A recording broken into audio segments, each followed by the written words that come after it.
Muchas gracias por continuar con nosotros. Ya estamos en nuestro segmento Profundizarse. Ya como le anunciábamos, antes de irnos al corte comercial, estaremos abordando un tema muy importante, cómo evitar los actos de corrupción a lo interno de las compañías. Para abordar precisamente este tema teníamos que traer a un experto y él nos acompaña, el director de auditorías de la firma internacional PricewaterhouseCoopers, Eric Rocha, que nos acompaña. Bienvenido, Eric. Muchas gracias, Mario.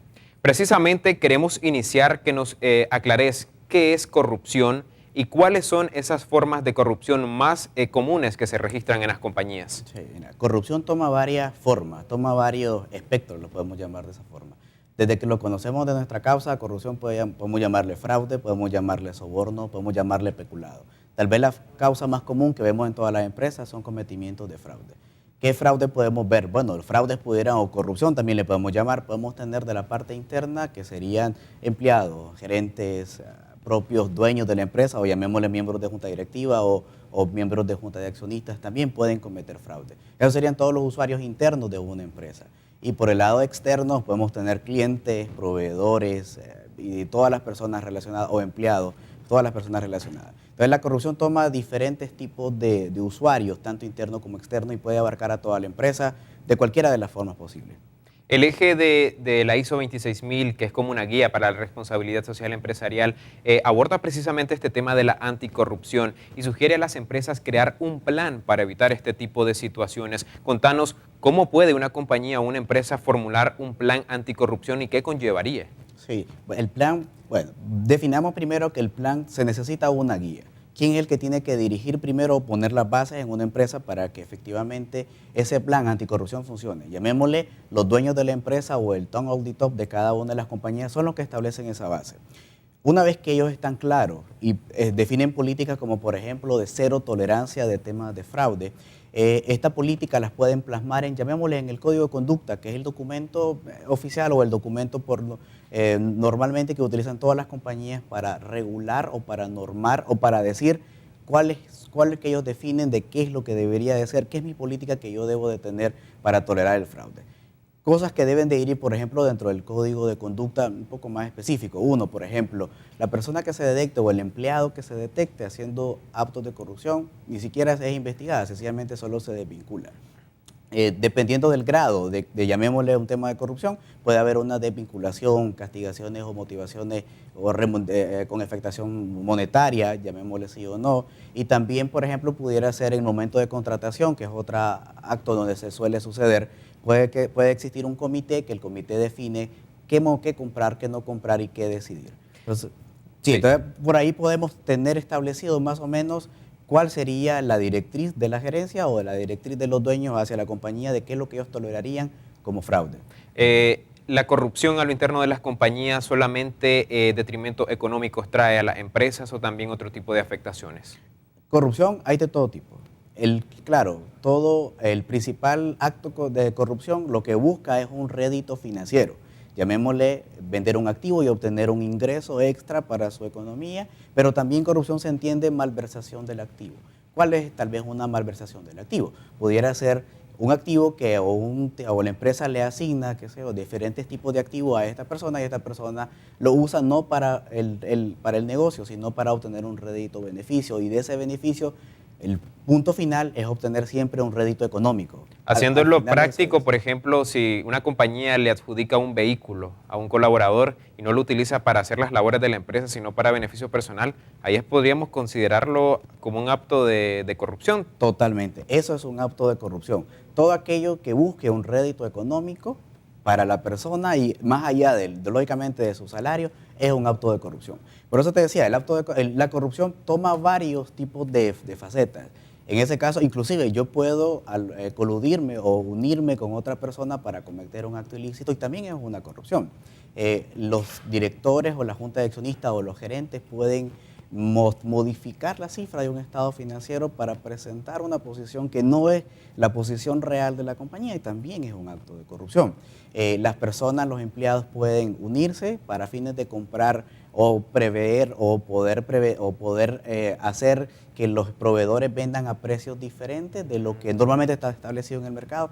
También es un acto de corrupción. Entonces toma muchas facetas realmente, llamémosle corrupción. Ahora, se menciona de que para evitar la corrupción se tiene que iniciar desde la alta gerencia para poder exigirle a los grados más bajos. Contanos cómo se puede visibilizar este trabajo de anticorrupción que se hace normalmente en los grados más altos, cuando normalmente, por ejemplo, la labor que hace un gerente es información confidencial. ¿Cómo visibilizar ese trabajo para dar el ejemplo a de los grados menores? Claro.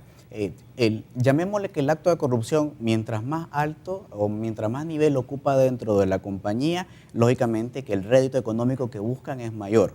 En este caso, es muy importante y es fundamental que el top of the top de cada una de las compañías tengan bien claro y una política bien definida de qué es lo que ellos definen como, cuál es su tolerancia ante cualquier acto de corrupción o cualquier tolerancia ante acto de fraude.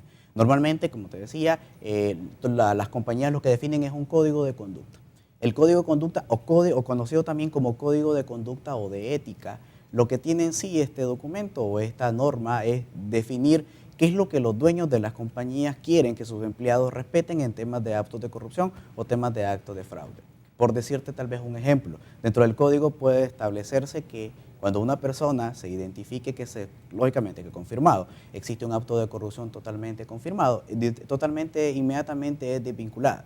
Ni siquiera se le deja que cumpla sus 15 días que puede ser establecido, sino que hay muchas medidas el despido así que inmediato. Exactamente, hay muchas medidas que se pueden definir. Pero claro, todo eso viene derivado de la decisión de la Junta de Accionistas o la decisión de la Junta Directiva de qué es lo que ellos quieren definir que quede en ese código de conducta.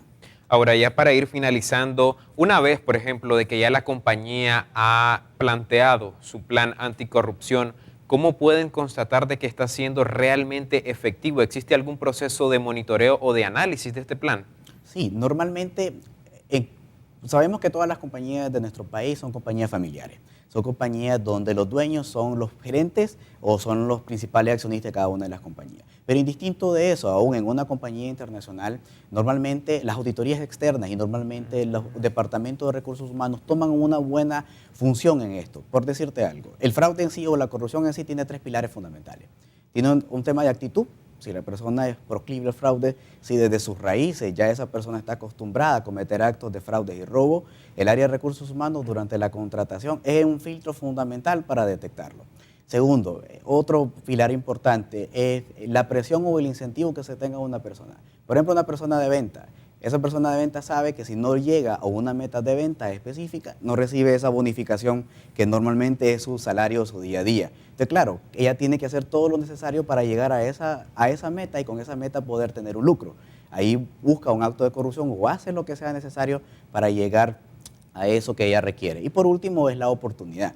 Si tú estás dentro de una compañía y mira una debilidad y sabes que nadie monitorea, sabes que esa es la luz para que puedas cometer el acto de corrupción o el fraude, por ahí lo haces. Normalmente los controles internos débiles de las empresas, no solamente vistos en números, sino también en procesos operativos, en la forma de que cómo trabajan los procesos, por decirte algo. La forma más simple o la forma más fácil, al momento de firmar un cheque, normalmente se pide firmas mancomunadas. ¿Cuál es la idea de la firma mancomunada? Porque 2 personas tienen que estar totalmente de acuerdo para pagar. Cuando se derivan cuentas de una firma única, es más fácil un acto de corrupción o de que nadie pueda detectar qué es lo que está sucediendo. Quiere decir que las auditorías no se deben de hacer solo en casos de emergencia, debería ser una práctica común en las compañías. Totalmente claro. De hecho, cuando se efectuamos auditoría, buscamos 2 cosas. Buscamos la razonabilidad de la cifra, pero más allá, sabemos que la auditoría, el fin final es detectar si existe un acto de fraude o si existen oportunidades para hacerla ver a la gerencia o hacerla ver a los dueños de la empresa por dónde es que pueden ocurrir este tipo de actos. Ok, perfecto. Muchísimas gracias, Eric, por toda esa información. Sin duda, muy importante que las empresas tomen nota acerca de cómo evitar estos actos de corrupción que al fin y al cabo se traducen en detrimentos económicos o en pérdidas para las compañías. Vamos a irnos a un corte comercial, pero al regresar seguiremos hablando sobre el eje de prácticas justas de operación, específicamente sobre los proveedores y cómo las pequeñas empresas se pueden beneficiar cuando las grandes compañías se interesan por su crecimiento. Esto y más al regresar del corte, quédese con nosotros.